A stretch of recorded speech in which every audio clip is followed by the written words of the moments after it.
Hey everyone, it's Kelly and welcome to my channel. Today I'm going to do a quick mini training regarding the difference between sales leads, prospects, and clients. Just to give a little background of myself, I am a sales empowerment coach. So what I do is I work with entrepreneurs that have service-based businesses and I help them to make the sales process a lot less scary so they can put themselves out there, promote their service or their offer, and make more money. Now, a lot of times people put a lot of time into developing their business, and when it comes to selling, people would rather do anything else but. I'm here to really show you that it just is about building relationships and having some simple conversations. It doesn't have to be this overwhelming thing that keeps you from making money and eventually having freedom, whether it's time freedom, geographical freedom, freedom from the 9 to 5. I think could mean so many things to different people. But above all, it's going to help you to get to those goals that you had when you first had your vision for your business and you really started putting time and effort into it. I want you all to be as successful as possible. So, real quick, why should you listen to me? I have over 12 years of experience in sales, in both medical device sales and software sales. So I really know what it's like to have to put yourself out there. And I'll be honest with you, in the beginning, it was super scary for me as well. You have to be willing to mess up and you have to also be comfortable with rejection because not everybody's going to give you a yes. But if you can lean into that a little bit and you can work through learning how to handle objections, learning how to just brush off rejections, because just because somebody says no doesn't mean it's going to be a no forever. It's just a no for right now. Let's get into this mini training. I want to help you to have as many good conversations as possible. So, what I want to do first is talk about the difference between a lead, a prospect, and a client. So first, a lead is going to be a person that has expressed interest in your service.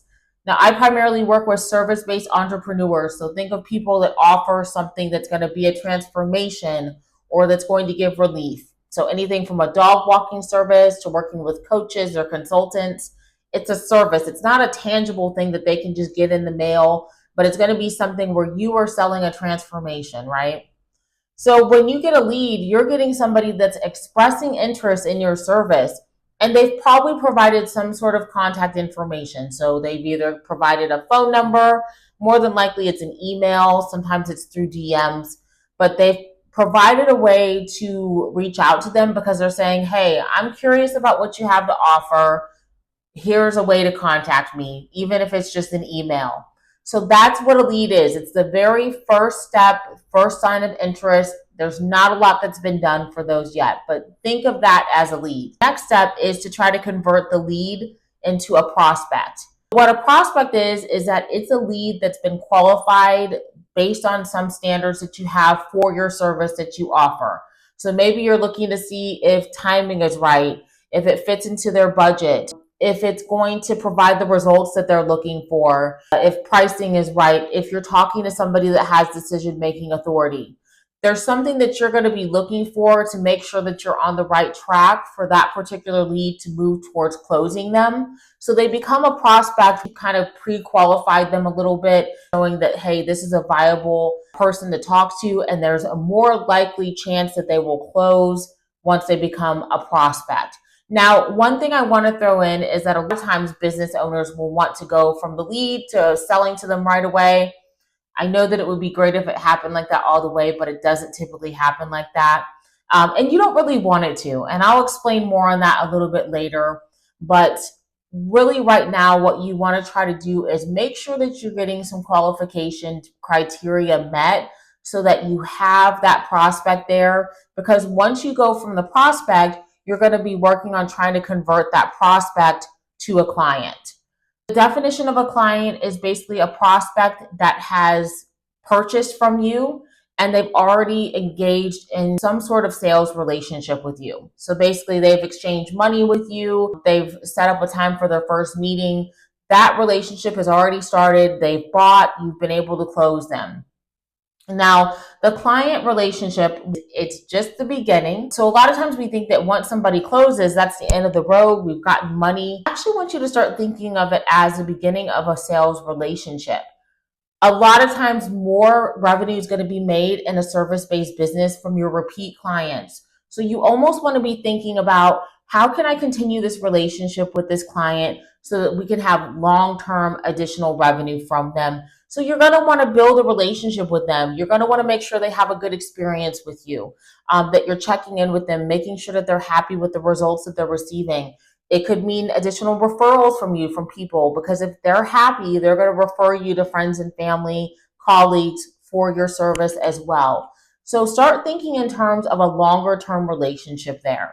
The reason that the qualification stage is so important, it number one is going to make sure that the lead is a good fit for you. You want them to be a good fit, number one, so that they'll buy, so that they'll be happy when they buy, also that they have a good experience. Now, I mentioned before that a lot of times we want them to go ahead and just buy right away, just right off the bat. We make the first phone call and they buy. The reason that you don't want that is because it can affect that potential relationship that you have. So think of it this way. If you try to sign somebody up for something and they haven't met the qualification criteria, so let's say it's out of their budget, for example. Now, sometimes what will happen, and this is one of the things that makes people nervous about selling, because they feel like they have to talk people into something. Let me tell you something. If you feel like you have to force somebody to take something, it's probably not a right fit. And I want you to kind of think of it in terms of that. Would you try to talk a friend or a family member into it? You always want to have the best interest of your client in mind. The sleazy sales tactics of trying to talk people into something or make them fit into a box that they don't fit into just to get money, you don't want to do that, because it can affect that future relationship that you could potentially have. If they're pissed off, if they feel like they've been scammed, if they're upset, well, guess what happens? They're going to be hard to work with. They're going to give you bad reviews, which could affect future business. And it's just all around like a bad situation. Just don't do it. We're not going to do that. But I think that's an important point that I need to make, because a lot of times when entrepreneurs are scared to sell, they're not comfortable with selling, it's because they feel like they have to force people to do something. Listen, there's a need for whatever your service is anyway. There is a need for what you do. There's a purpose for it, and there are people out there that need it. It's just a matter of finding the right people, and that's what qualifying that lead is going to do, so you can turn them into a prospect. So just wanted to elaborate. I actually do have a cheat sheet on some ways that you can pre-qualify leads. I'm going to put it in the link below, but check it out. You'll just click on the link and I'll get that over to you. But it'll give you some ways that you can try to pre-qualify those leads. Because here's the thing. Let's say it's a scenario where you have a lead and you want to set up a sales call with them. People will try to qualify the leads on the sales calls. And you always are going to try to qualify leads throughout the process. But the goal here is to make sure that people have a higher chance of closing and becoming your client. So if you can ask some questions, do some things on the front end to pre-qualify them, it's going to allow you to talk more during that sales call about the transformation and how you can help them to get there, show them value, and then they're going to feel more comfortable with you. Remember, when you're selling, people have to know, like, and trust you. Know, like, and trust you. So important. They're going to get to know you just by you showing up consistently on social media. You may be reaching out to them to check in with them, maybe sending emails. They're going to like you because they're going to maybe see stories that you've shared of other clients. Maybe you've shared your personal story. They're going to get to know you that way. Also, just through the sales process, you're building a relationship. Like I said before, it's not always going to be a one and done situation. A lot of times you're going to have to nurture those leads. You're going to have to nurture those prospects, because on average, it takes anywhere between 7 to 12 touches, whether it's calls, emails, DMs, whatever it is, in order to get somebody to buy a high ticket item. So you are going to have to kind of work on building what we call a pipeline. So a pipeline is going to be prospects that you have that could potentially buy from you. So maybe they're not ready now, but you're going to go and call them back in a few months, could be next year, whatever it is. And then you build that pipeline up over time. So eventually you have people that are going to be able to convert regularly as you go on.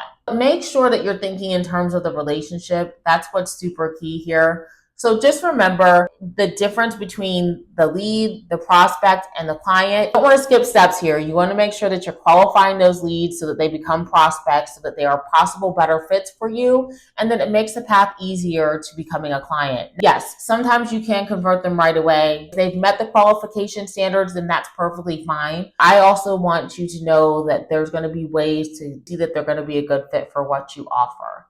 I'm curious, have you ever had something happen or a sales situation that maybe didn't go right? And go ahead and comment that below because it helps me to determine content on what you want to see. I want to make sure that I'm helping here. I love talking about sales. And you know what? I love that I'm kind of a boss girl that tackled sales. It's always been a male dominated industry, and really just getting a different perspective on it is going to help you just be comfortable, be confident, and be able to close so much business that you're going to be able to work from wherever you want, whenever you want, and have the business that you love. So thanks for tuning in today. If this was helpful for you, I'd love it if you'd like and subscribe, and I'll see you next time.